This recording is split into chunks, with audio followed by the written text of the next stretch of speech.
What's up, everyone?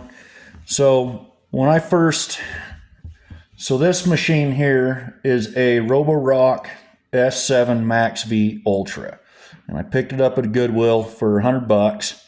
I have the robot with it, and when I first started to operate it, the robot functioned perfect, but when it would come into the docking station to clean the mop, I had issues. It right out the gate through code, I think 44, said I needed to replace the filter. Well, I figured out that I was missing the external filter.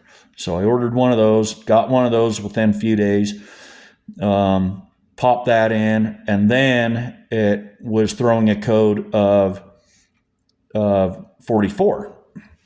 Code 44. Clean the mop brush, whatever they say that code is. Anyway, so I started doing a little digging around. I played with it, cleaned some parts, did this and that. Nothing fixed it, so I started doing some digging on the internet and found that this motor over here, which has this pigtail or this harness that runs up into the circuit board, people were finding little breaks inside it, like over in here. So I decided to pop the rear cover off, look around. I found no breaks in here. But when I started looking over here, I found that these wires were actually looped up rather high.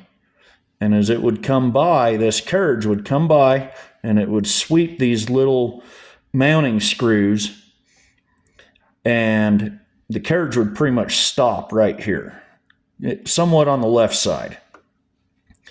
So I started messing around with these wires, and I pulled them back to where they were away, and they wouldn't catch that. And once I pulled them back, now I'd pretty much lost all functionality with it. It would only move maybe over to here and then quit. It would throw that same error. So I decided to pull those wires, and I pulled them down and pushed them up into this little netting tubing, and I pushed them up in there and cycled it again, and it worked perfect. Ran full cycle back and forth, back and forth, back and forth, not an issue. Robot kicked out, didn't say that there were any errors. So I left these wires exactly as I had them because they are clearing this little mounting bracket, and I took a little bit of isopropyl alcohol, cleaned this stuff, it cleaned up around this motor, and over here where I could see these little cracks in the wiring, I could see some corrosion. So I did put a little hot glue on there to try and protect from that corrosion. Little hot glue over here, and it resolved my issue pretty much instantly. Now, I did look around to see, because I was pretty certain I just needed this part. I did look around. I could not find this part. I couldn't find a good parts diagram.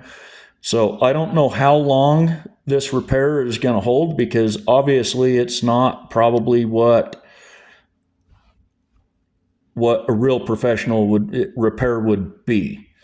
So I may have to pull this apart one of these days, and getting inside these motors to make this little repair can be quite technical, but I'm hoping this just lasts for a little while, and I hope this can help others resolve their own issue.